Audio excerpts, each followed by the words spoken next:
اعوذ باللہ السمیع العلیم من الشیطان اللعین الرجیم بسم اللہ الرحمن الرحیم الحمد للہ علی ما انعم وَلَهُ الشُّكْرُ عَلَى مَا أَلْهَمَ وَالثَّنَاءُ بِمَا قَدَّمَ مِنْ عُمُومِ نِعَمٍ ابْتَدَأَهَا وَسُبُوغِ آلَاءٍ أَسْدَاهَا وَتَمَامِ مِنَنٍ وَالَاهَا وَالصَّلَاةُ وَالسَّلَامُ وَالتَّحِيَّةُ وَالْإِكْرَامُ عَلَى أَشْرَفِ النَّبِيِّينَ وَخَاتَمِ الْمُرْسَلِينَ سَيِّدِنَا ونبینا ومولانا ابی القاسم المصطفیٰ محمد صلی اللہ علیہ محمد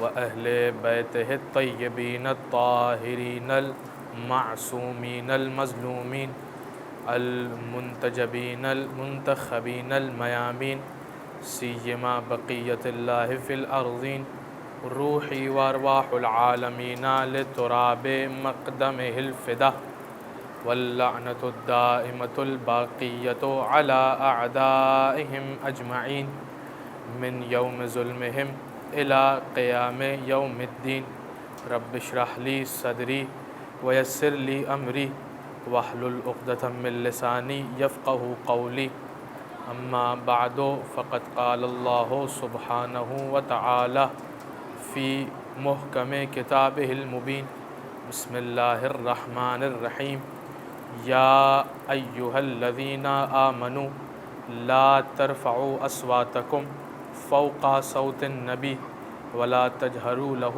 بالقول کجہر بعضکم لبعض ان تحبط اعمالکم وانتم لا تشعرون صلوات علی محمد اللہم صل علی محمد آل محمد وعجل فرجہم۔ سامعین محترم، محرم الحرام 1445 ہجری پہلی نشست خداوند متعال کا احسان اور خداوند متعال کا شکر کہ ہمیں ایک مرتبہ پھر اس نے یہ موقع فراہم کیا کہ ہم ذکر حسین کو برپا کر سکیں، ذکر حسین کا اہتمام کر سکیں، ذکر حسین کی یاد تازہ کر سکیں۔ جس آیہ شریفہ کو آپ کے سامنے سرنام سخن قرار دیا، یہ آیت سورہ حجرات کی پہلی آیت ہے، جس کے اندر خداوند متعال گویا مسلمانوں کو ڈانٹتے ہوئے یہ کہہ رہا ہے کہ یا ایھا الذین آمنو، اے ایمان لانے والو، اے دعوی ایمان کرنے والو، لا ترفعوا اصواتکم فوق صوت النبی، نبی کی آواز پر اپنی آوازوں کو بلند نہ کرنا، ولا تجہروا لہ بالقول کجہر بعضکم لبعض، اور دیکھو نبی کو اس طرح سے نہ پکارو جس طرح سے تم آپس میں ایک دوسرے کو پکارا کرتے ہو، ان تحبط اعمالکم وانتم لا تشعرون، دیکھو تمہارے اعمال حبط ہو جائیں گے اور تمہیں اس بات کا شعور بھی نہ ہوگا، تم نہ پہچان سکو گے، تم نہ جان سکو گے تمہارے اعمال حبط ہو چکے ہوں گے۔ تو یہاں پر مسلمانوں کے اوپر خداوند متعال غضبناک ہے، مسلمانوں کو خداوند متعال ڈانٹ رہا ہے، عجیب لہجہ ہے خداوند متعال کا، یعنی ہمیں سمجھ میں یہ آتا ہے کہ دور پیغمبر کے مسلمان کچھ اس طرح کے ہوا کرتے تھے۔ ہم یہ بات نہیں کر رہے کہ وہ ابھی ایمان نہیں لائے، اس لیے کہ خداوند متعال کہہ رہا ہے کہ اے ایمان لانے والو، اے دعوی ایمان کرنے والوں، اے مسلمانوں، اے وہ لوگ جنہوں نے ایمان اختیار کیا ہوا ہے، نبی کو آپس میں ایک دوسرے کو ایسے نہ پکارو جیسے تم ایک دوسرے کو پکارا کرتے ہو۔ تو گویا خداوند متعال یہ کہہ رہا ہے کہ دیکھو میرا نبی تمہارے جیسا نہیں ہے، میرا نبی تم جیسا نہیں ہے، میرے نبی کو اپنے جیسا مت سمجھنا۔ کیوں؟ اگر تم نے اس طرح سے سمجھا ان تحبط اعمالکم وانتم لا تشعرون، تمہارے اعمال حبط ہو جائیں گے، تمہارے اعمال تمہارے منہ پر مار دیے جائیں گے اور تمہیں اس بات کا شعور بھی نہ ہوگا، تم یہ بات سمجھ بھی نہ سکو گے، تمہارے اعمال تمہارے منہ پہ مار دیے جائیں گے، تمہارے اعمال حبط ہو جائیں گے۔ یہاں پر میں بار بار ایک لفظ استعمال کر رہا ہوں، حبط۔ اس لفظ حبط کو سمجھانے کے لیے ایک اور لفظ میں پیش کرتا ہوں، وہ ہے ضبط۔ آپ نے ضبط لفظ سنا ہوگا اور یہ لفظ آپ کے ذہن میں موجود ہوگا۔ ان دونوں کے درمیان فرق کیسے کیا جائے؟ یہ لفظ حبط اور لفظ ضبط کے درمیان فرق کیسے کیا جائے؟ بڑا لطیف استخراج ہے۔ یہ لفظ ضبط جو ہے اگر ہم لغت میں دیکھیں تو ضبط کا مطلب جو ہمیں سمجھ میں آتا ہے اس کے لیے میں آپ کو ایک مثال پیش کرتا ہوں، بہت توجہ رہے۔ مثال یہ ہے کہ مثلا لفظ ضبط آپ کے سامنے اس کا معنی پیش کر رہا ہوں مثال کے ذریعے سے۔ آپ صدر کے علاقے میں گئے اور کسی کام سے آپ نے اپنی گاڑی پارکنگ میں لگائی اور کام کرنے چلے گئے، کچھ دیر بعد واپس آئے اور دیکھا کہ گاڑی غائب ہے، آپ پریشان ہوئے۔ کچھ افراد موجود تھے، آپ نے ان سے سوال کیا بھائی جان میری گاڑی یہاں پر موجود تھی کہاں ہے؟ انہوں نے کہا وہ جو گاڑی آپ کی موجود تھی وہ اٹھا کر لے گئے، وہ ضبط ہو چکی ہے، جائیں پولیس اسٹیشن اور جا کے چھڑوا لیں۔ آپ پولیس اسٹیشن پہنچے، پریشان حال، افسر جو بیٹھا ہوا تھا آپ نے سوال کیا کہ جناب والا وہ جو میری گاڑی وہاں پر کھڑی تھی آپ نے ضبط کر لی ہے، یہ میک ویریئنٹ ہے، یہ ماڈل ہے، اس کلر کی ہے، یہ کمپنی ہے، یہ نام ہے اس گاڑی کا، ذرا مجھے بتائیے کہ وہ گاڑی کہاں ہے؟ اس افسر نے کہا جناب والا آپ نے غلط جگہ پر گاڑی پارک کی تھی، آپ کی گاڑی ضبط ہو چکی ہے، یہ جرمانہ ذرا ادا کر دیجیے، آپ کی گاڑی چھوٹ جائے گی، واپس لے جائیے، کوئی ایشو نہیں ہے، گاڑی آپ ہی کی ہے مگر آپ کو جرمانہ ادا کرنا ہوگا، ضبط ہو چکی ہے، جرمانہ ادا کیجیے اور پھر لے جائیے۔ تو ہمیں سمجھ میں آیا کہ ضبط کے اندر ملکیت برقرار ہے، وہ گاڑی آپ ہی کی ہے مگر آپ نے جرمانہ ادا کرنا ہوگا اور پھر لے جائیے۔ اور حق کو سمجھنا ہو تو کس طرح سے سمجھا جائے؟ حق کو سمجھنا ہو تو اس طرح سے سمجھا جائے کہ مثلا وہی مثال، آپ گئے گاڑی کھڑی کی، واپس آئے گاڑی غائب تھی، آپ جب پولیس اسٹیشن پہنچے آپ نے کہا جناب والا میری گاڑی اور اس کا رنگ یہ اور اس کا نام یہ اور اس کلر کی اور اس کمپنی کی، اس ماڈل کی، اس ویریئنٹ کی، اور سامنے سے اگر آپ کو جواب ملے کون سی گاڑی اور کیسی گاڑی، تو یہ ہے حق۔ اب خداوند متعال بتانا چاہ رہا ہے تم نے اگر میرے نبی کو اپنے جیسا سمجھا، تم نے میرے نبی کو اپنے جیسا جانا، تم نے اگر میری نبی کی آواز پر اپنی آواز کو بلند کیا تو قیامت کے دن آؤ گے اور کہو گے مالک میری نماز، میرے روزے، میرا حج، میری زکوٰۃ یہ سب کہاں ہے؟ اور سامنے سے فرشتہ کہے گا کون سی نماز اور کیسی نماز؟ تم نے خدا کے نبی کو اپنے جیسا سمجھا تھا، تمہاری ساری عبادتیں تمہارے منہ پہ مار دی جائیں گی۔ درود بھیج محمد و آل محمد، اللہم صلی علی محمد و آل محمد و عجل۔ تو امید کرتا ہوں یہ لفظ ضبط اور حق کا معنی میں آپ کو سمجھا سکا ہوں گا۔ یہ قرآن مجید کی سورہ حجرات کی پہلی آیت کہ جس کے اندر خداوند متعال نے یہ ارشاد فرمایا کہ یا ایھا الذین آمنوا لا ترفعوا اصواتکم، دیکھو اب میرے نبی کی آواز پر اپنی آواز کو بلند نہ کرو، ولا تجہروا لہ بالقول، اور نبی کو اس طرح سے نہ پکارو جس طرح سے تم ایک دوسرے کو پکارا کرتے ہو، ان تحبط اعمالکم، تمہارے اعمال حبط ہو جائیں گے، تمہارے اعمال حبط ہو جائیں گے۔ قیامت کے دن آؤ گے پوچھو گے مالک میری نماز کہاں ہے، میری روزے کہاں ہیں، میرا حج کہاں ہے، وہ میری زکوٰۃ جو میں نے ادا کی تھی وہ کہاں ہے؟ تو خداوند متعال یہ کہے گا کون سی نماز اور کیسی نماز؟ تمہاری ساری عبادتیں تمہارے منہ پہ مار دی جائیں گی۔ یہی سورہ حجرات جس میں خداوند متعال پہلی آیت میں مسلمانوں کو مخاطب کر رہا ہے، اور آگے بڑھ کر خداوند متعال نے تمام بنی نوع انسان کو مخاطب کیا اور فرمانے لگا یا ایھا الناس، اے انسانوں، انا خلقناکم من ذکر و انثی، میں نے تمہیں ایک مرد اور ایک عورت سے خلق کیا، وجعلناکم شعوبا و قبائل، اور تمہیں مختلف قوموں اور قبیلوں میں تقسیم کیا، کیوں؟ لتعارفوا، تاکہ تم ایک دوسرے سے متعارف ہو سکو، ایک دوسرے سے اپنا تعارف کرا سکو، تم بتا سکو میں اس قبیلے سے تعلق رکھتا ہوں، میں اس قوم سے تعلق رکھتا ہوں، میرا یہ فیملی ہے، میرا یہ بیک گراؤنڈ ہے۔ خداوند متعال کہہ رہا ہے دیکھو یہ قوم اور قبیلے کی تقسیم ہماری ہے، اس سے انکار نہیں ہو سکتا کہ تمہیں کسی قوم اور قبیلے میں تقسیم نہیں کیا گیا، اس سے انکار ممکن نہیں ہے۔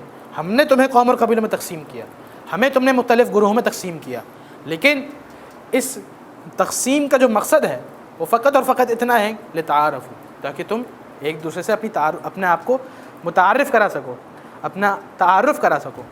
تو اب میں خداوند متعال سے آگے بڑھ کر سوال کروں کہ مالک یہ بتا دے کہ جب یہ تعارف کا ذریعہ ہے تو اس کا مطلب یہ ہے کہ یہ فضیلت کا معیار نہیں ہو سکتا، یعنی اگر کوئی شخص یہ کہے کہ میرا تعلق اس قوم سے اور میں اس بات پہ فخر کرتا ہوں، میں اس بات پر فخر و مباحت کرتا ہوں کہ میرا تعلق اس قوم سے ہے، اس قبیلے سے ہے، تو خداوند متعال نے اس لیے قوم اور قبیلے کی تقسیم نہیں کی، بلکہ خداوند متعال نے تقسیم کی ہے تعارف کے لیے۔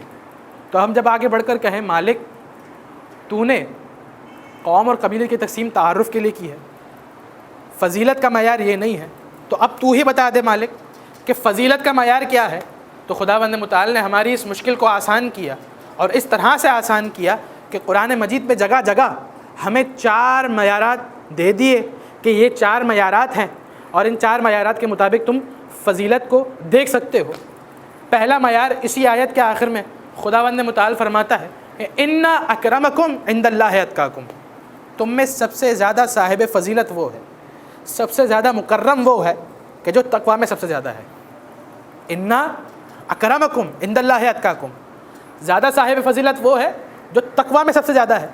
اور پھر اس کے بعد آگے بڑھ کر خداوند متعال نے کہا افمن کان مومنا کمن کان فاسقا لا یستوون، کیا وہ جو ایمان لائے اور جو فاسق ہیں برابر ہو سکتے ہیں؟ خود ہی جواب دے دیا لا یستوون، یہ ہرگز برابر نہیں ہو سکتے۔ تو ہمیں سمجھ میں آیا کہ پہلا معیار فضیلت ہوا تقوی، دوسرا معیار فضیلت ہے ایمان، اور اب تیسرا معیار فضیلت خداوند متعال فرماتا ہے کہ فضل اللہ المجاہدین علی القائدین اجرا عظیما، کہ خدا نے مجاہد فی سبیل اللہ کو بیٹھ جانے والے پر فضیلت دی۔ کس چیز کے ذریعے سے فضیلت دی؟ اجرا عظیما، اجر عظیم کے ذریعے سے فضیلت دی۔ تو ہمیں سمجھ میں آ گیا کہ تیسرا معیار فضیلت ہوا جہاد۔ اور اب چوتھا معیار فضیلت خدا فرماتا ہے هل يستوي الذين يعلمون والذين لا يعلمون، کیا وہ جو جانتے ہیں اور جو نہیں جانتے آپس برابر ہو سکتے ہیں؟ یہ خداوند متعال نے سوال رکھا ہے۔ تو ہمیں سمجھ میں آیا کہ ہمارے پاس 4 معیارات ہیں فضیلت کے۔ پہلا معیار تقوی، دوسرا معیار ایمان، تیسرا معیار جہاد، اور چوتھا معیار علم۔ یہ ہے عام انسان کے لیے معیار فضیلت۔ آپ دیکھیے عام انسان کے لیے جو معیار فضیلت ہو وہ علی کے لیے تو نہیں ہو سکتا نا۔ اب اگر انہی فضائل کے اندر ہم مولا کو دیکھنا چاہیں تو کس طرح سے دیکھتے ہیں؟ تو پہلا معیار فضیلت ہم نے اٹھایا اور ہم نے دیکھا کہ عام انسان اگر تقوی اختیار کرے بنتا ہے متقی۔ جب متقی بنا آیا صف متقین میں، صف متقین میں ہونا اور ہے، امام المتقین ہونا اور ہے۔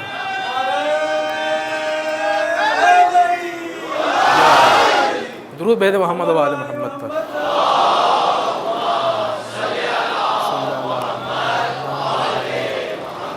صف متقین میں ہونا اور ہے، امام المتقین ہونا اور ہے۔ اب دوسرا معیار فضیلت ایمان۔ خدا فرما رہا ہے افمن کان مومنا کمن کان فاسقا لا یستوون، کیا وہ جو ایمان لائے اور جو فاسق ہیں برابر ہو سکتے ہیں؟ ہرگز برابر نہیں ہو سکتے۔ تو عام انسان اگر ایمان لائے گا بنے گا مومن۔ جب مومن بنا آیا صف مومنین میں، صف مومنین میں ہونا اور ہے، امیر المومنین ہونا اور ہے۔ اور اسی ردیف اور قافیے پر ذرا دیکھیے گا کہ جو عام انسان ہے وہ اگر ایمان لایا بنا صاحب ایمان، صاحب ایمان ہونا اور ہے، کل ایمان ہونا اور ہے۔ درود بھیجے محمد و آل محمد۔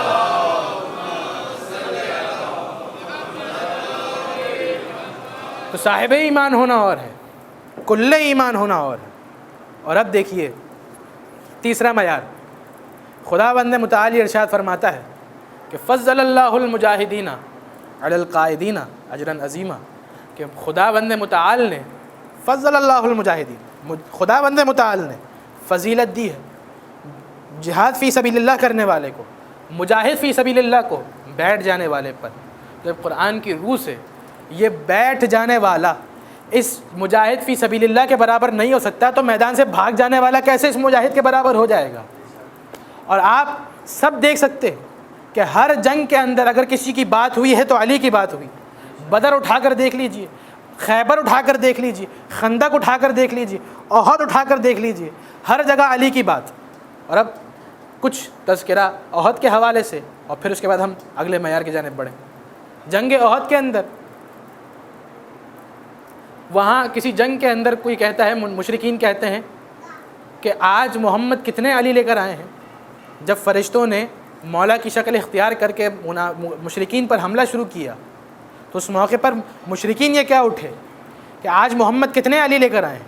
اور یہاں جنگ احد کے اندر ہم دیکھتے ہیں کہ اگر فرشتہ کسی کی شجاعت کا کلمہ پڑھتا ہوا نظر آتا ہے تو وہ علی ابن ابی طالب ہے۔ کیا ہوا؟ رسول خدا نے حکم دیا تھا کہ اس ٹیلے پر جا کر کھڑے ہو جاؤ اور جب تک میں حکم نہ دوں اس ٹیلے کو چھوڑنا مت۔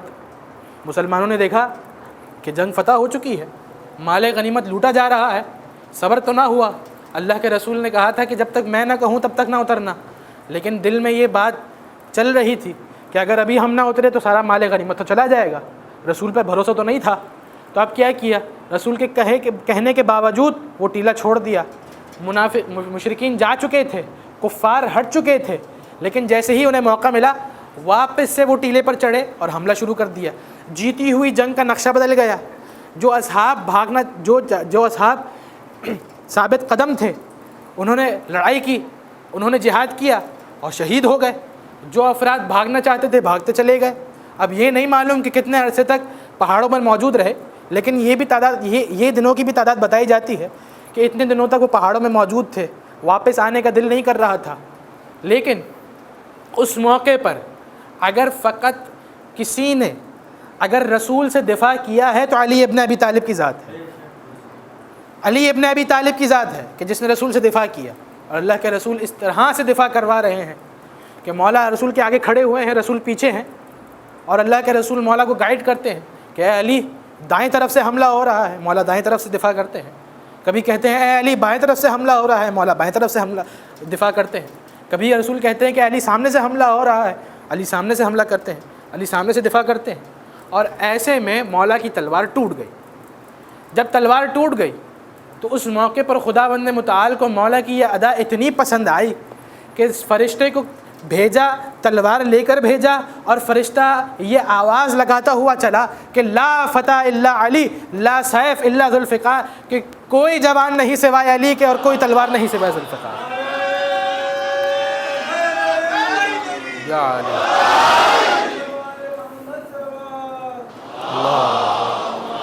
صلی علی محمد وآل محمد وعجل فرجہ۔ تو فرشتہ یہ کہتا ہوا چلا، فرشتہ جس کی شجاعت کا کلمہ پڑھے وہ علی ابن ابی طالب ہے۔ اور اب دیکھیے یہ تیسرا معیار تھا جہاد۔ ہم پہلے معیار سے چلے، تقویٰ، ایمان، جہاد، اور اب چوتھا معیار ہے علم۔ تو مجھے کچھ کہنے کی ضرورت ہی نہیں، ہمارا بچہ اس حدیث سے واقف ہے کہ اللہ کے رسول فرماتے ہیں انا مدینۃ العلم وعلی بابھا، میں علم کا شہر ہوں اور علی اس کا دروازہ ہے۔ انا دار الحکمہ وعلی بابھا، میں حکمت کا گھر ہوں اور علی اس کا دروازہ ہے۔ اور اب ایک واقعہ مولا کے علم کے حوالے سے، اور پھر اس کے بعد ہم اپنے منزل مصائب سے قریب ہو جائیں۔ مولا خود اپنے علم کے بارے میں کیا فرماتے ہیں، یہ نقطہ بھی میرے ذہن میں آیا کہ مولا خود اپنے علم کے بارے میں کیا فرماتے ہیں کہ لو سنیت لی الوسادہ فجلست علیہا لافتیت اہل التوراۃ بتوراتہم واہل الانجیل بانجیلہم واہل القرآن بقرآنہم حتی ینطقوا صدق علی وما کذب، کہ اگر میرے لیے اطمینان کی مسند بچھائے اور میں اس پر بیٹھ جاؤں تو میں یہودیوں کے درمیان توریت سے فیصلہ کروں گا، وَأَهْلَ الْإِنْجِيلِ بِإِنْجِيلِهِمْ، میں عیسائیوں کے درمیان انجیل سے فیصلہ کروں گا، وَأَهْلَ الْقُرْآنِ بِقُرْآنِهِمْ، میں مسلمانوں کے درمیان قرآن سے فیصلہ کروں گا، حَتَّى يَنْطِقُوا صَدَقَ عَلِي وَمَا كَذَبَ، یہاں تک کہ ساری کتابیں یہ کہہ اٹھیں گی کہ علی نے سب سچ کہا اور کچھ جھوٹ نہ کہا۔ درود بھیج محمد والا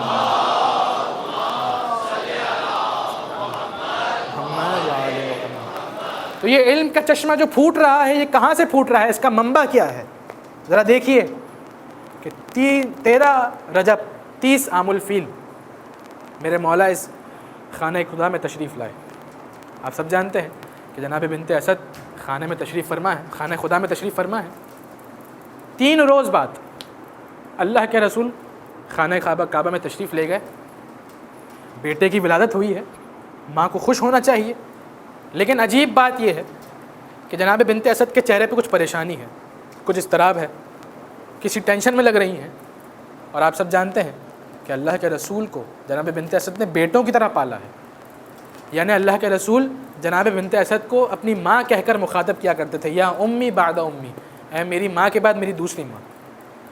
اس موقع پر جب اللہ کے رسول نے جناب بنت اسد کے چہرے پر پریشانی کو دیکھا، اضطراب کو دیکھا، تو کہنے لگے اے چچی جان، میں کیا دیکھ رہا ہوں، آپ کے چہرے پر پریشانی ہے، اضطراب کی کیفیت ہے، کیا وجہ ہے، آپ اتنی پریشان کیوں؟ اس موقع پر جناب بنت اسد نے کہا، اے محمد 3 دن ہو گئے اس بچے نے اب تک آنکھ نہیں کھولی، یہ بچہ آنکھ نہیں کھولتا، میں اس لیے پریشان ہوں۔ اللہ کے رسول سمجھ گئے کہ یہ بچہ کہاں آنکھ کھولے گا، اس بچے کو کس گود کی تلاش ہے۔ اللہ کے رسول نے کہا، اے چچی جان ذرا اس بچے کو میری گود میں تو دیجیے گا، ذرا اس بچے کو میری گود میں تو دیجیے گا۔ جیسے ہی مولا رسول کی گود میں آئے فوراً سے اپنی آنکھوں کو کھول دیا اور پہلی زیارت اللہ کے رسول کے چہرے کی اس موقع پر اللہ کے رسول نے وہ جملہ کہا، فرمانے لگے یا علی خصصتنی بالنظر خصصتک بالعلم، اے علی تو نے اپنی پہلی نظر مجھ سے مخصوص کر دی، میں نے اپنا علم تجھ سے مخصوص کر دیا۔ درود بھیج محمد اللہم صلی علی محمد وآل محمد وعجل فرجہ۔ بس عزیزان محترم، یہ 13 رجب 30 عام الفیل کہ جس دن مولا کی ولادت ہوئی ہے خانہ خدا کے اندر، اور 28 رجب 60 ہجری اسی علی کا بیٹا حسین مدینہ چھوڑ کر مکہ کی جانب روانہ ہو رہا ہے۔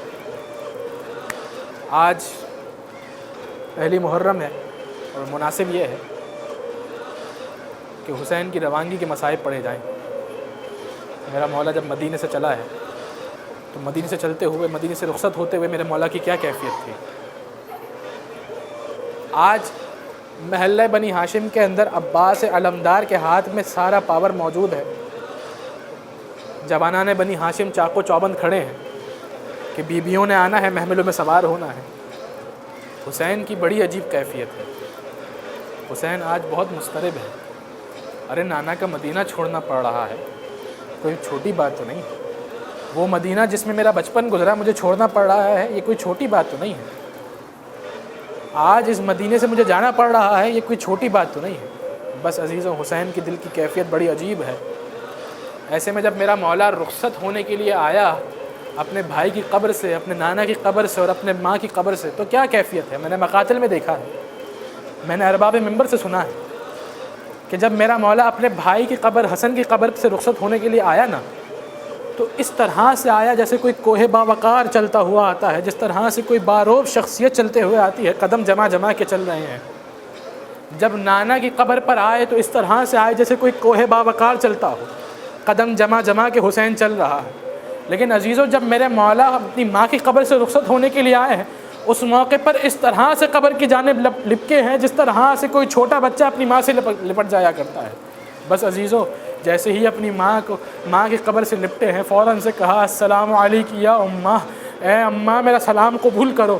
اور ارباب منبر یہ پڑھتے ہیں، یہ لکھتے ہیں، مقاتل میں لکھتے ہیں کہ جیسے ہی حسین نے یہ سلام کیا، فاطمہ زہرا کی قبر سے جواب آیا وعلیک السلام یا شہید العوم، اے ماں کے شہید بیٹے تجھ پر بھی ماں کا سلام، اے وعلیک السلام یا مظلوم العوم، اے ماں کے غریب، اے ماں کے مظلوم بیٹے تجھ پر بھی ماں کا سلام، وعلیک السلام یا غریب العوم، اے ماں کے غریب پردیسی بیٹے تجھ پر بھی ماں کا سلام۔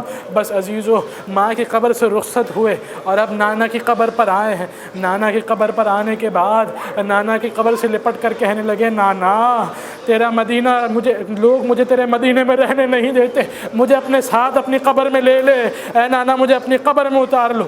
بس عزیزو، جب میرا مولا رخصت ہونا چاہ رہا تھا نا، اس طرح سے رخصت ہوا ہے کہ جب نانا کی قبر سے کو آخری سلام کر لیا اور اب جب واپس پلٹنا چاہتے ہیں، ایک مرتبہ مڑ کر دیکھا، جیسے ہی نانا کی قبر دیکھی فوراً سے بھاگے دوڑتے ہوئے آئے، نانا کی قبر سے لپٹ گئے۔ پھر جیسے ہی واپس سے رخصت ہوئے، ایک مرتبہ پھر مڑ کر دیکھا، جیسے ہی نانا کی قبر نظر آئی واپس سے نانا کی قبر پر جا کر لپٹ گئے۔ یہ کیا ماجرا ہے؟ یہ حسین کے ساتھ کیا ماجرا ہے؟ یہ وہی سمجھ سکتا ہے جس نے حسین کی قبر کی زیارت کی ہو۔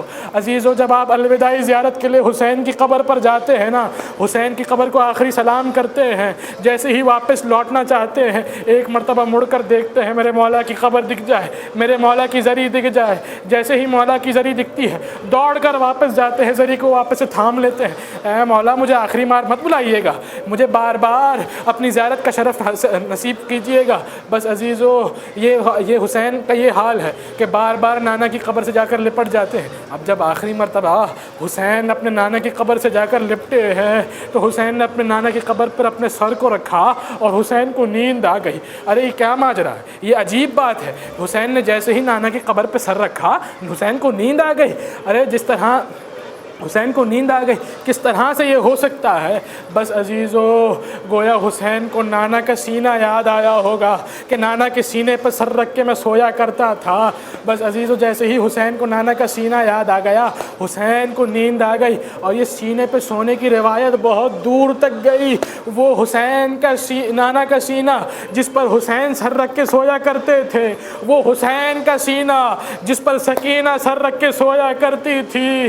بس عزیزو، شام غریبہ ہے، سکینہ کی فریاد ہے، بابا مجھے آخری بار اپنے سینے پہ سلا لو، بابا مجھے آخری بار اپنے سینے پر سلا لو، یہ شمر مجھے تماچے مار رہا ہے، شمر میں تازہ۔